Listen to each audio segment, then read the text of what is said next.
Bienvenidos a Líderes de Decisión, un nuevo episodio donde conversamos con expertos, profesionales que han estado tomando decisiones las últimas décadas.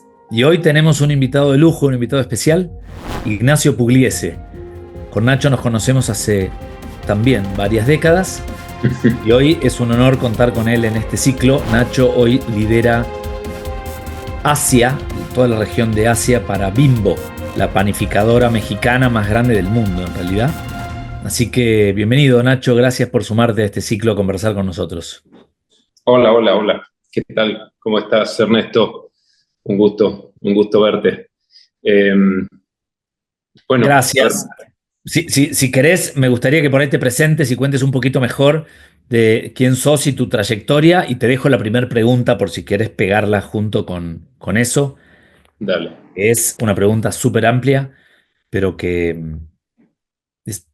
aprendiste sobre cómo se decide en las empresas en todo este tiempo de trabajar en tantas regiones, con gente tan diferente, en negocios tan diferentes? Eh, ¿qué nos podés contar que aprendiste en este recorrido? Muy bien.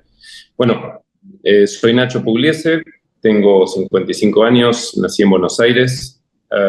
Estoy trabajando en los últimos 10 años en Grupo Bimbo. Ahora estoy a cargo de la organización Asia, que es una organización, soy el primero que tiene a cargo la organización Asia como tal.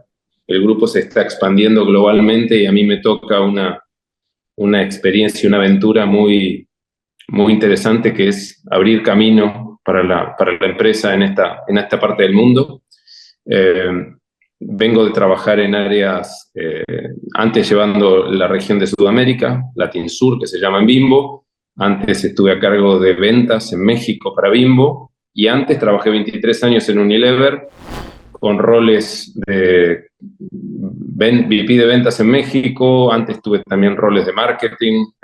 Trabajé en finanzas en mis orígenes, un poco de supply chain. Así que me tocó hacer un poco de todo en esos 23 años. Y bueno, llevo algo así como 30 años en consumo masivo. Me divierte mucho este negocio y bueno, creo que toda una vida profesional por acá. Bueno, respecto del tema de la pregunta, yo creo que el tema de toma de decisiones es algo que uno va aprendiendo con la experiencia y que es algo que tiene una parte que es analítica, fundamental, datos, hard, y con todo lo que uno va aprendiendo de estrategia, de experiencia. Y después hay una parte que es soft, que tiene que ver con lo cultural, con las relaciones interpersonales, con cómo llegas a tomar esa decisión y el proceso con el que tomas esa decisión. Entonces, me parece que uno cuando va tomando decisiones y uno va teniendo experiencias a lo largo de su carrera, creo que tiene que amalgamar las dos cosas. Uno tiene toda una parte de la biblioteca, de la técnica, de los datos duros, y después hay una parte que tiene que ver con el contexto, la cultura, el equipo, cómo te nutrís de un equipo para tomar buenas decisiones. Porque en definitiva, en la medida que vas creciendo en una estructura jerárquica, en una empresa, se supone que uno va tomando decisiones con mayor eh, profundidad y con mayor impacto de mediano a largo plazo. Entonces, las decisiones que uno va tomando cuando pasan a ser tácticas a más de mediano a largo plazo o estratégicas, uno decide mucho de la suerte de la organización o del negocio que uno lleva a cargo. Y para eso es importante usar todas las herramientas que te acabo de mencionar, que si querés podemos entrar más a detalle cuando quieras. Buenísimo, gracias. Claro, efectivamente, a medida que vas creciendo la organización, aumenta tu nivel de responsabilidad y entonces de la Mm. mano el impacto de las decisiones. Eso sospecho que también debe dar miedo, ¿no? Debe dar responsabilidad, placer, sensación de orgullo y en algunos puntos debe ser difícil, ¿no? Sí me interesaría que nos cuentes qué haces en esos casos, qué has aprendido, qué herramientas, qué técnicas. seguro, digamos, ¿qué fuiste adquiriendo a medida que ibas necesitando para ganar seguridad en esas decisiones cada vez de mayor impacto? Dale. Mira, te digo algunas que me vienen a la mente me parece que hay una que es muy importante, que es saber definir cuál es el problema o cuál es el desafío primero. No saltar a las conclusiones. eh, y parece un comentario muy tonto, pero muchas veces creo que saltamos a discutir y cuando empezás a entender cuál es la discusión con un grupo de un board o un grupo de un equipo, a veces lo que pasa es que estamos discutiendo cosas distintas o estamos discutiendo soluciones, pero no tenemos tan claro cuál es el problema o cuál es el desafío que tenemos enfrente. Después me ha tocado mucho, y probablemente a vos también, vos tenés gente que necesita tener el 100% de certeza. Y eso para mí es un problema en las empresas. ¿Por qué? Porque tener 100% de la certeza de todo y todos los elementos y todos los datos para poder tomar una decisión perfecta es enemigo de la mejor solución. También hay otro tema, un tercer punto que creo que vale la pena es cuando vos ves los testeos de todos nosotros y ves un Myers-Briggs o ves un cualquier testeo, somos muy distintos. Y eso pasa también en la política, pasa en la vida. Eh, Hay gente que es más emocional, gente que es más racional, gente más extrovertida, gente más introvertida, etcétera, etcétera. Puedes cortar y segmentar y diferenciar.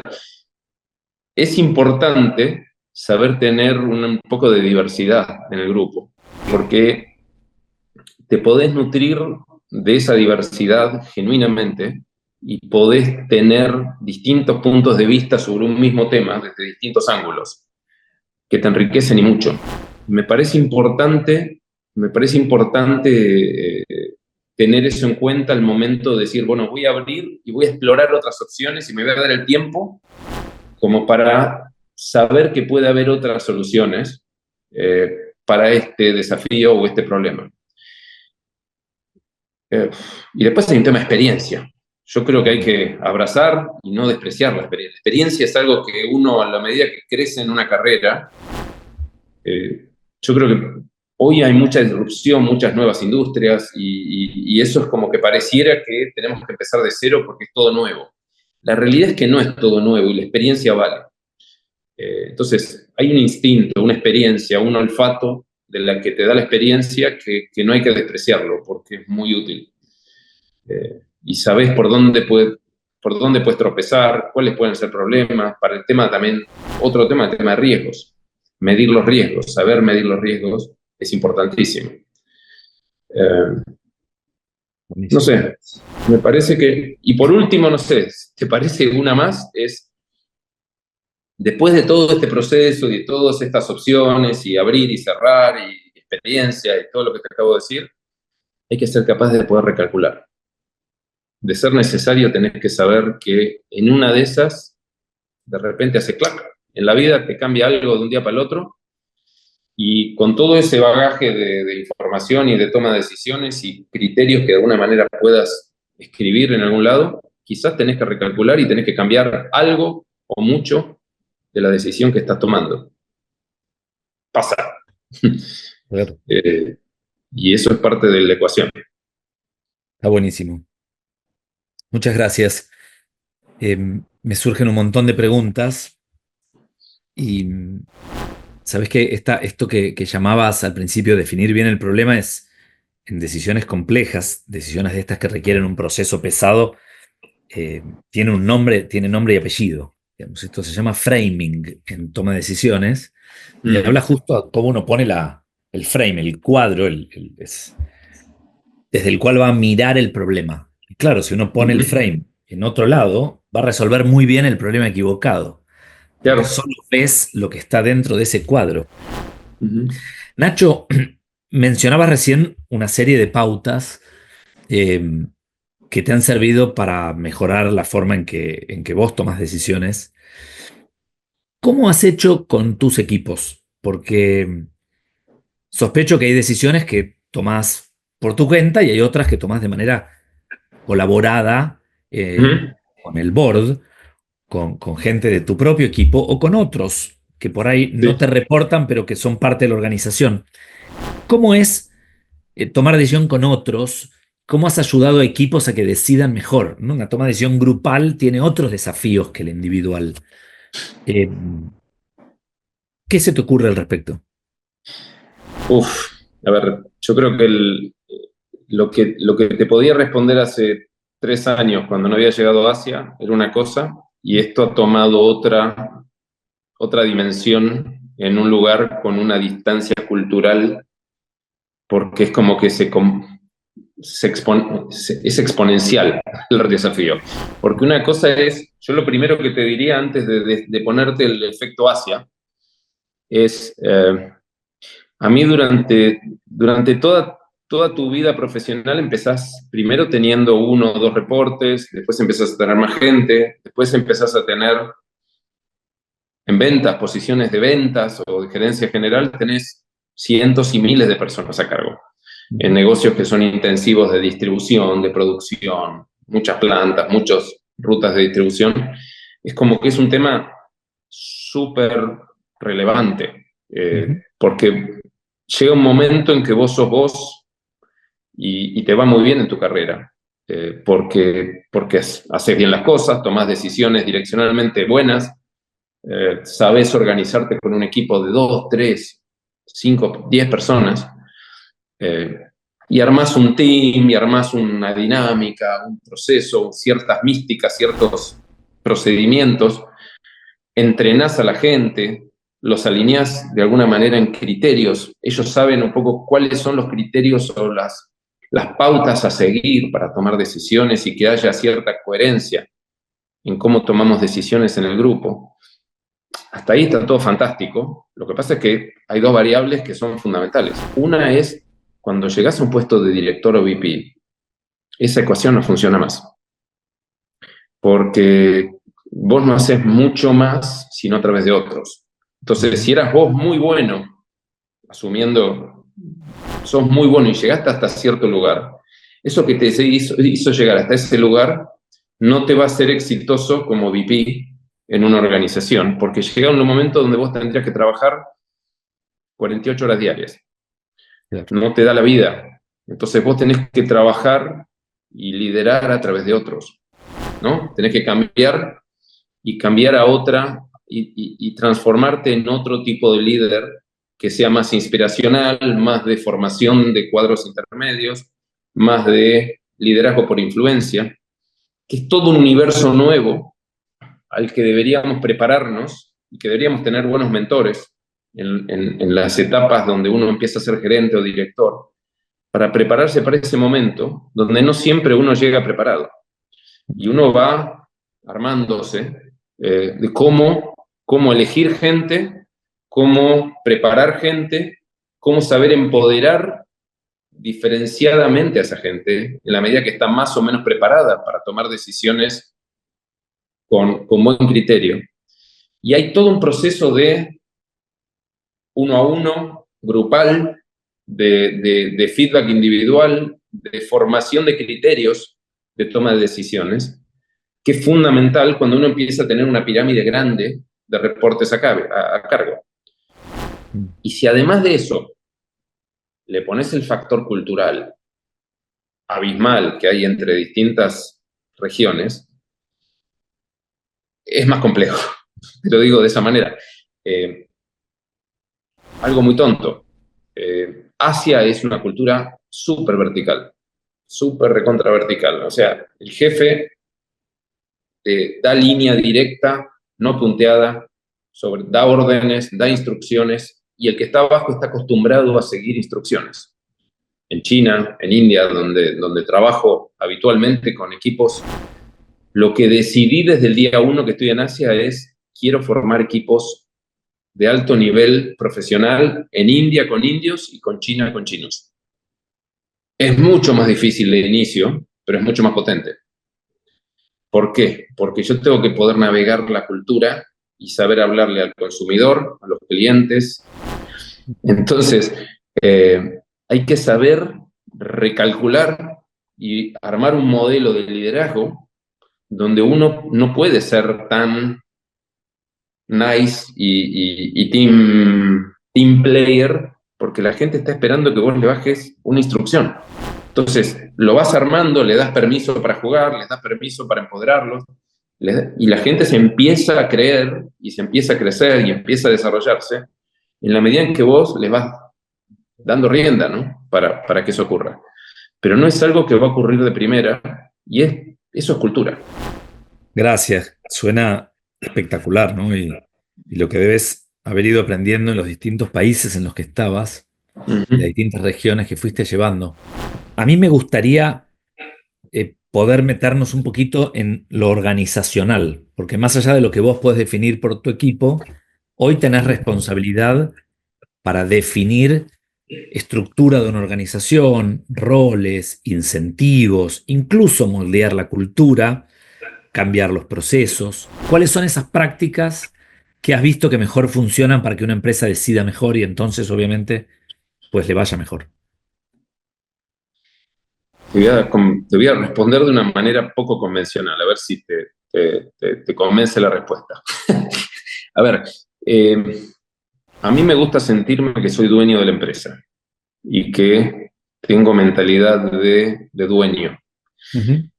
Y bueno, hay libros, hay bibliografía que habla digamos, cómo formar una cultura y cuál es un poco la identidad que le das a tus equipos. Porque, a ver, yo trabajo en una empresa que tiene una cultura, pero la realidad es que yo también le pongo una capa extra de cultura y le pongo un sello que es mío, y el que me suceda le pondrá su propio sello.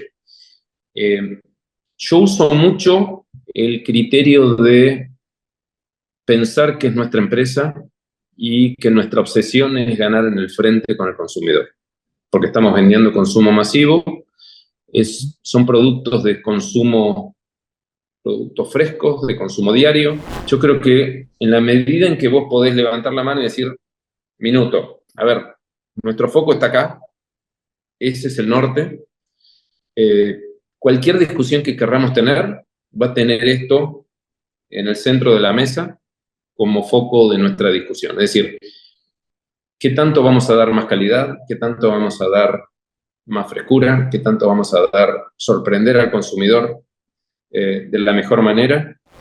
Entonces, tener esos principios, ese norte claro, creo que ayuda mucho para que esa cultura y esa mentalidad, por más que estés en finanzas, personas, supply chain, ventas, en general tenemos que estar pensando en cómo servimos a nuestro propósito, a nuestra misión. Entonces, si vos trabajás acá y somos un grupo que está tratando de cumplir con esto, con esta misión, con este propósito, a esto queremos jugar, ¿sí? Y sirve mucho para orientar. Cuando alguno se pierde o se distrae, lo llevas de vuelta al norte y decís, para allá vamos. Y surgen y se destraban muchas discusiones de esa manera, aunque parezca un argumento menor. Nacho, me gustaría preguntarte, aprovechando esto que estás mencionando, ¿qué tienen en particular las decisiones en consumo masivo o si querés en particular en las categorías que ustedes manejan? Porque en este ciclo entrevistamos gente que viene del mundo de la banca, del petróleo, de distintas industrias. ¿Qué tienen las decisiones de consumo masivo y en particular, decías, un producto que se consume todos los días supone una dinámica particular? ¿Podrás contarnos cuáles son esos atributos? ¿Qué es lo que ves? Yo creo que en la medida en que vos trabajás bien puertas para adentro y te organizás para hacer una maquinaria que funcione bien en producir calidad, servicio, eficiencias, que te permitan ofrecer ese winning equation en todos los puntos de venta, cada día, en todas las geografías, el consumo masivo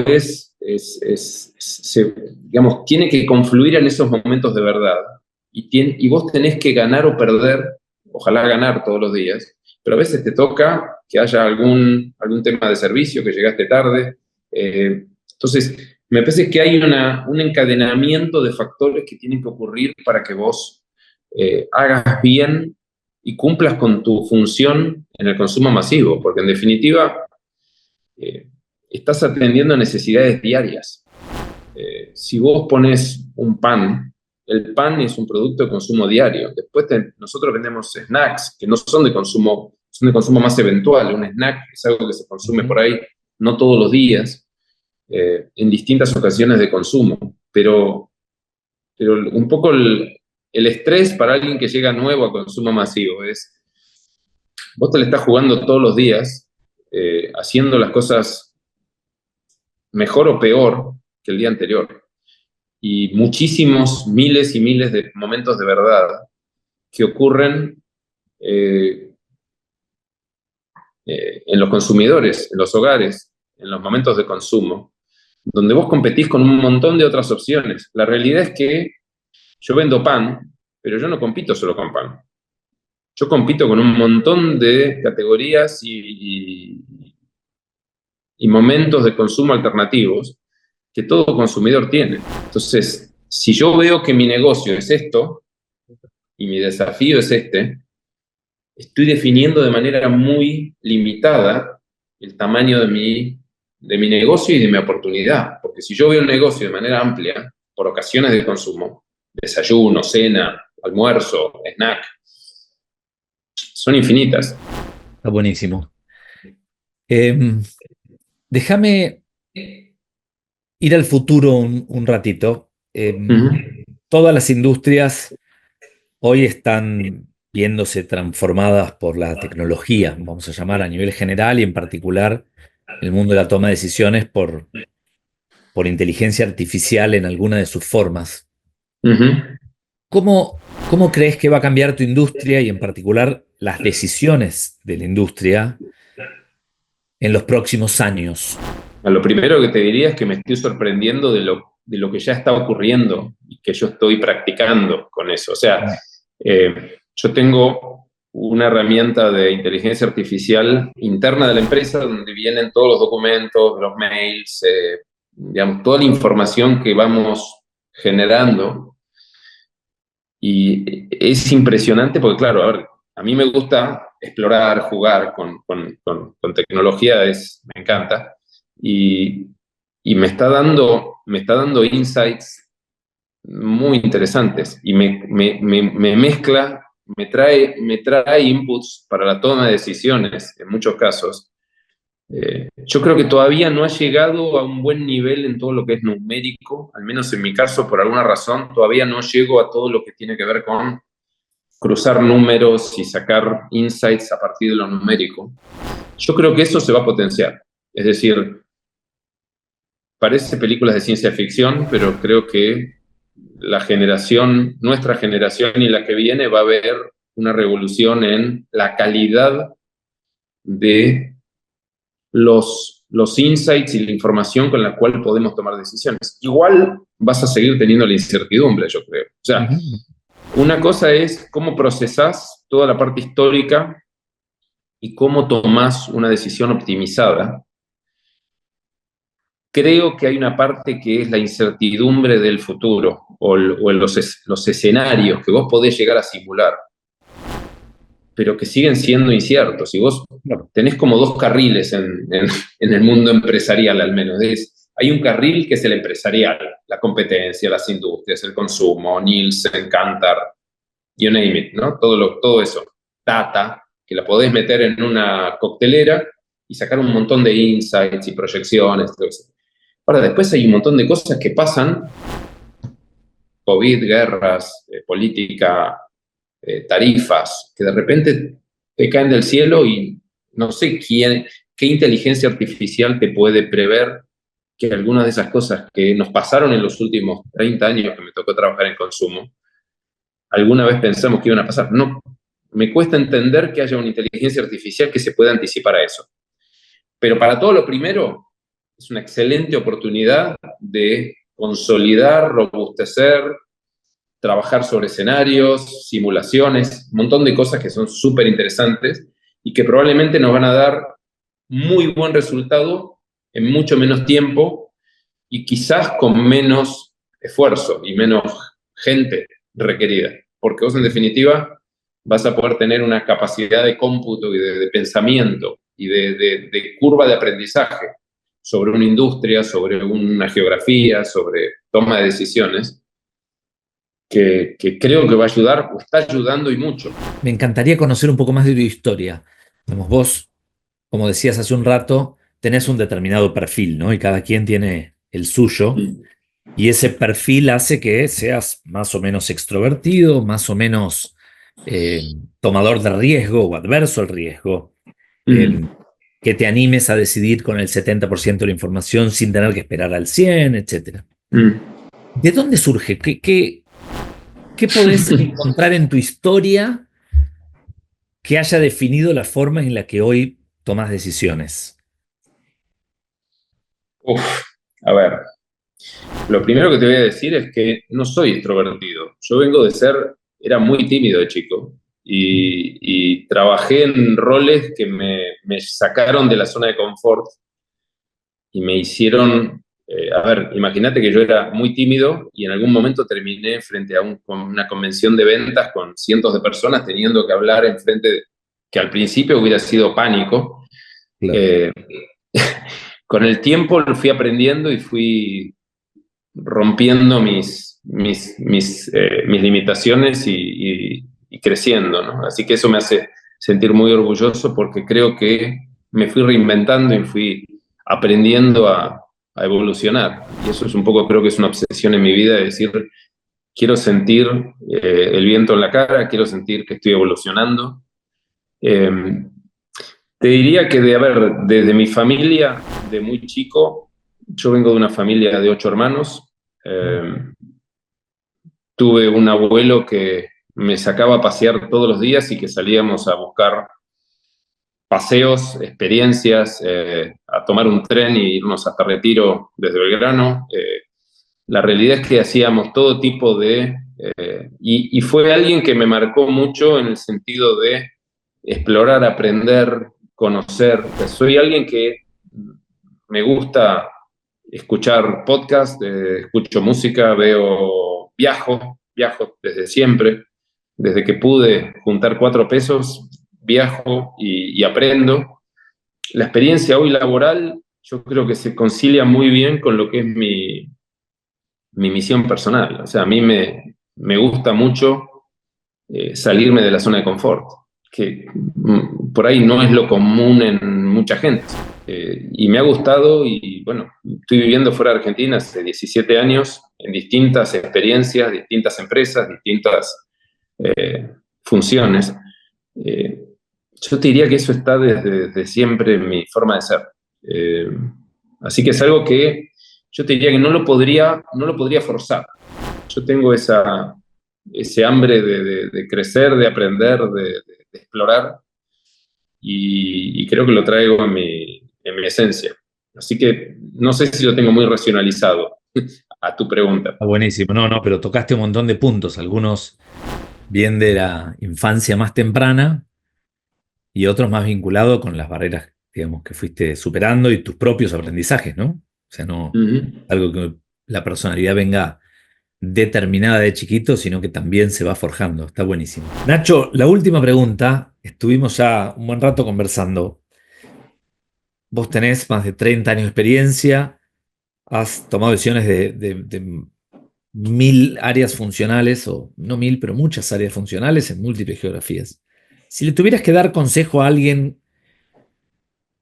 a un joven que se va a enfrentar a un Mm. mundo de más datos, más procesamiento, más complejidad, más posibilidades, más incertidumbre, aunque haya más herramientas para poder pronosticar, ¿por dónde pasarían? ¿Qué consejo le darías a alguien que está empezando la vida laboral o que recién lo nombran gerente para que pueda hacerlo mejor?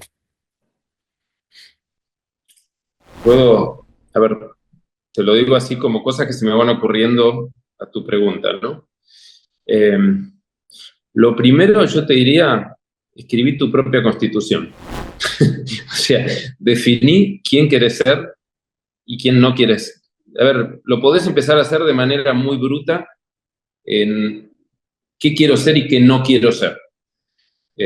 Buscar referentes, mirá en gente que tiene más horas de vuelo que vos, y definí un poco qué tipo de persona y profesional querés ser y qué tipo de profesional y persona no querés ser. Y a ver, me parece que este es un documento que vos podés revisar una vez por mes, una vez por trimestre. No hace falta que uno se obsesione con tener un producto terminado el día 1, pero está bueno que a lo largo de los años, y eso me ha pasado a hablar con varios personas que le he dado mentoring, o digo, tratá de poner en blanco y negro en una hojita de papel o en el iPad en 2 columnas, que sí y que no. Eso para mí es algo que no me lo han dicho, pero para mí es algo intuitivamente, es algo importante para saber quién es uno y qué cosas le interesan y qué cosas no le interesan.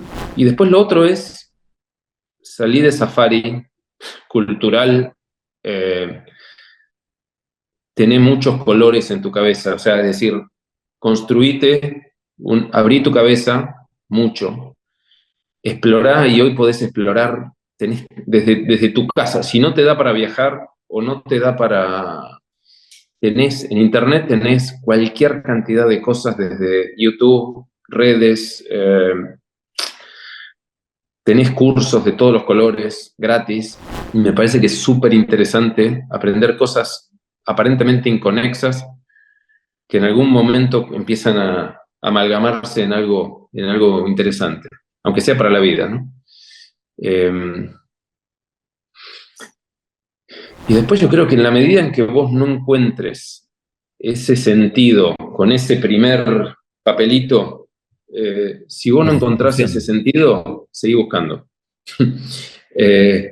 Porque en la medida que estés atado y esclavo de un sueldo y de algo que no te apasiona, no digo que siempre te va a apasionar todo y que tu jefe te va a quedar simpaticísimo siempre. Me parece que hay que tratar de buscar tu propio camino. Creo que siempre aparecen oportunidades dentro de una empresa. Uno puede ser siempre un emprendedor, o lo que le dicen ahora intrapreneur. Espectacular. Nacho, muchísimas gracias. La verdad, siempre es un placer hablar con vos y con esta profundidad poder entrar en todos los temas. Bueno, muchísimas gracias. Un fuerte abrazo. Un gusto verte, Ernesto, y hasta siempre. Gracias, Nacho.